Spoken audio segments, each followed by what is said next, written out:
Today I'm making my iconic mandazi recipe with a tweak and a secret ingredient.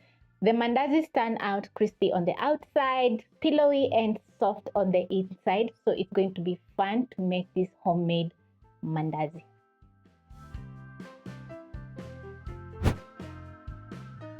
For this recipe, you need very few ingredients. So in your mixing bowl, you start off by adding in your dry ingredients. So I'm going to add in my flour, add in some sugar, baking powder,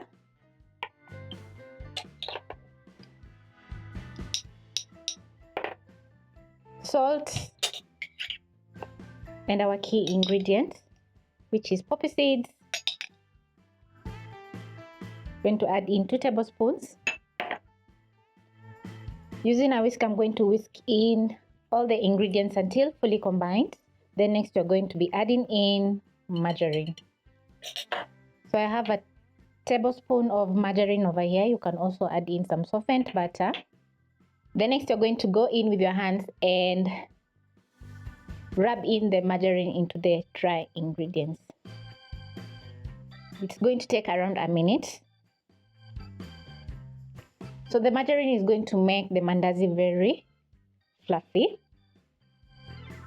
And once done, this is how your flour should be looking like. Then next you're going to add in lemon zest. So I'm going to zest 2 teaspoons of lemon zest using a hand grater. If you don't have a hand grater, you can also use a box grater to get your zest.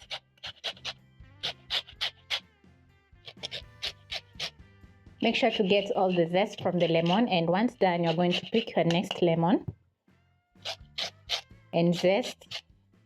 Once you're done, you're going to add in your egg. And before adding in your egg and milk, make sure they are at room temperature. So next you're going to add in your milk. Go in with your hands and mix everything until a dough is formed, and that is going to take around 1 to 2 minutes. Then you're going to be kneading your dough for an extra 3 to 4 minutes until the dough is soft and elastic.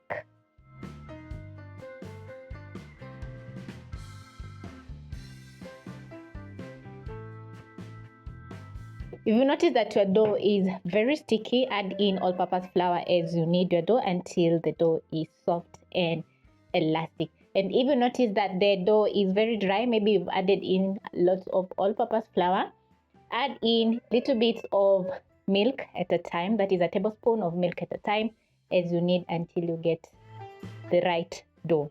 I've been kneading my dough for around 4 minutes now, and I love that you can spot some poppy seed, lemon zest, and the dough is ready to rest. So I'm going to be resting my dough for 10 minutes. Then we're going to be frying our lemon poppy seed mandazi. So I'm going to cover with a kitchen towel and let the dough rest. After resting your dough, you're going to place a frying pan and add in enough cooking oil to deep fry your mandazi. So I've already done that. So I'm going to place my pan over medium-high flame. Transfer my dough to my countertop. So I'm going to sprinkle in a little bit of flour to my working surface.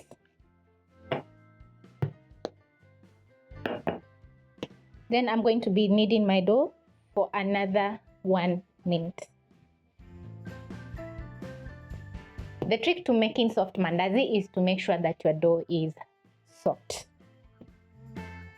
So once done, I'm going to use my cake scraper and divide my dough into 4 pieces, just like that. And then I'm going to be working on each dough.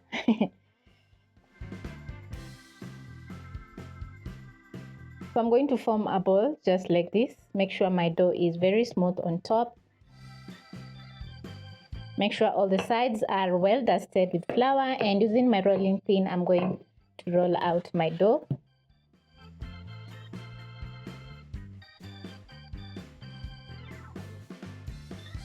Once I'm done rolling out my dough, I'm going to cut into long strips just like this.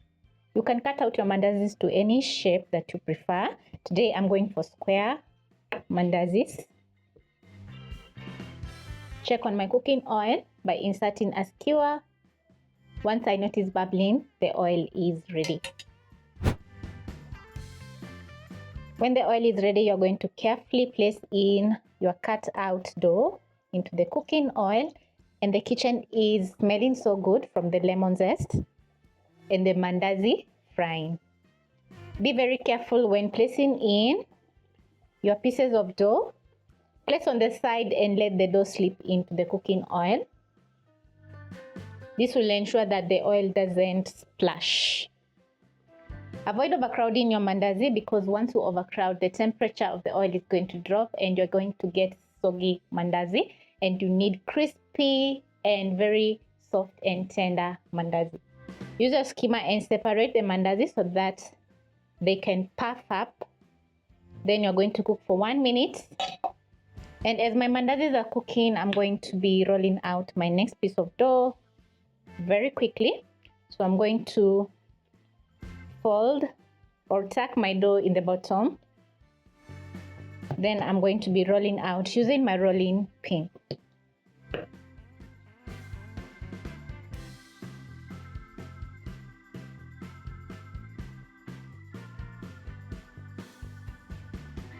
Once you notice a very lovely golden brown color, you're going to flip your mandazi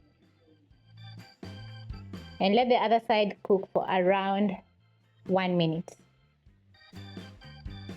Place my cut out dough aside, and then I'm going to be rolling my last piece of dough. It takes very little time to fry your mandazi. Just watch over your mandazi, because you don't want to get that deep golden brown color, which usually looks like burnt mandazi. You need to present your mandazi to your family or to your guests when they're looking absolutely gorgeous. When ready, I'm going to scoop out my mandazi, transfer to my tray over here, which I've lined with paper towel so that the mandazis can drain off the excess oil. Place in my next round.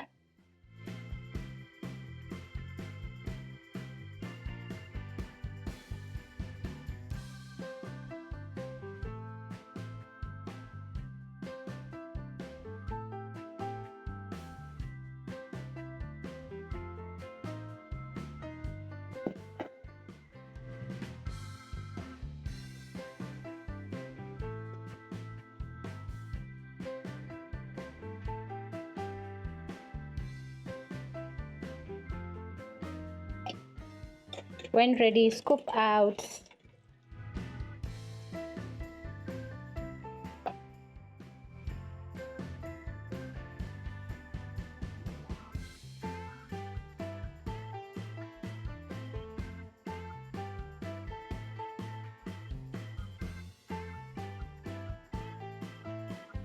Perfectly fried with a very nice lemon flavor. The mandazis have turned out perfect. So hope you'll be giving this recipe a try.